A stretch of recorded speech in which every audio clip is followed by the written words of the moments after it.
Hey, what's up YouTube, and welcome to the Minoverse.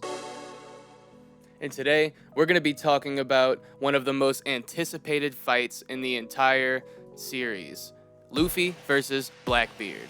But before I get into the fight and how I think that the fight is going to go and how Luffy is ultimately going to defeat Blackbeard, first, I want to talk about what we know about Luffy and Blackbeard's powers, their devil fruit powers, and their hockey abilities. So one thing we know about Blackbeard when it comes to how he structured his crew, we know that his crew is heavily reliant on their very powerful devil fruit abilities. I mean, that's their whole deal. They go around and they steal and sell devil fruits, and they tend to keep the strongest ones for themselves. But as far as we know, from everything that we've seen in the story up until now, it doesn't look like Blackbeard's crew has any strong hockey users. Now, it's entirely possible that Blackbeard does possess some form of hockey, but we don't know how proficient he is at it, since from what we've seen, he tends to rely on the Gura Gura no Mi and the Yami Yami no Mi. And while yes, both of these devil fruits are extremely powerful in their own rights, and this man has both devil fruits,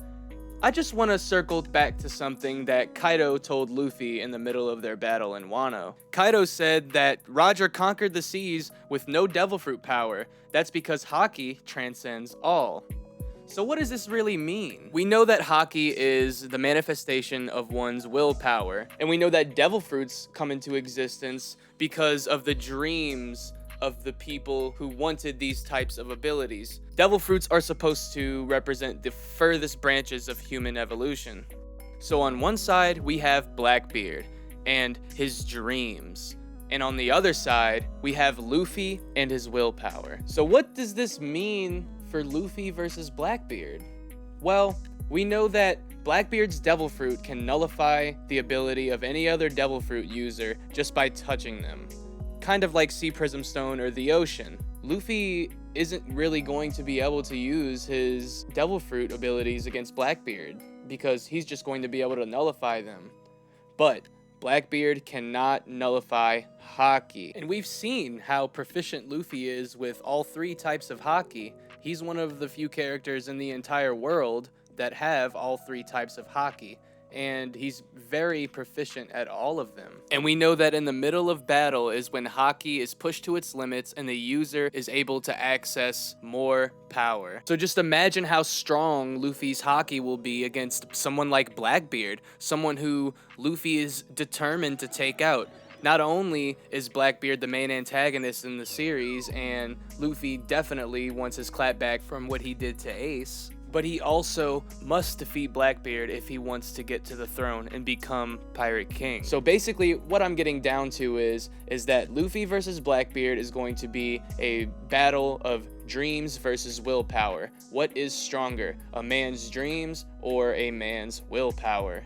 And now, yes, we all know that Luffy has dreams of his own, but his will to become the Pirate King might just be stronger than his dream. Because Luffy has only stated his dream directly to the crew one time, and we don't really know what it is. There's a ton of theories going around about maybe it's a big party or something after he becomes Pirate King, and to party with the entire world with all the friends that he made along the way. But in order to achieve this dream, Luffy has to become Pirate King first. And when the crew lands on Jaya and we are introduced to Blackbeard for the first time, we are immediately shown how Luffy and Blackbeard have opposing ideals. Of course, in the example being that at the bar that him and Blackbeard were eating at, Luffy loved the drinks but hated the food, and Blackbeard loved the food but hated the drinks. What this represents is that Luffy and Blackbeard are two sides of the same coin. They both have dreams they want to accomplish and the willpower to do so, but they hold different values. But alright, let's get into the fight.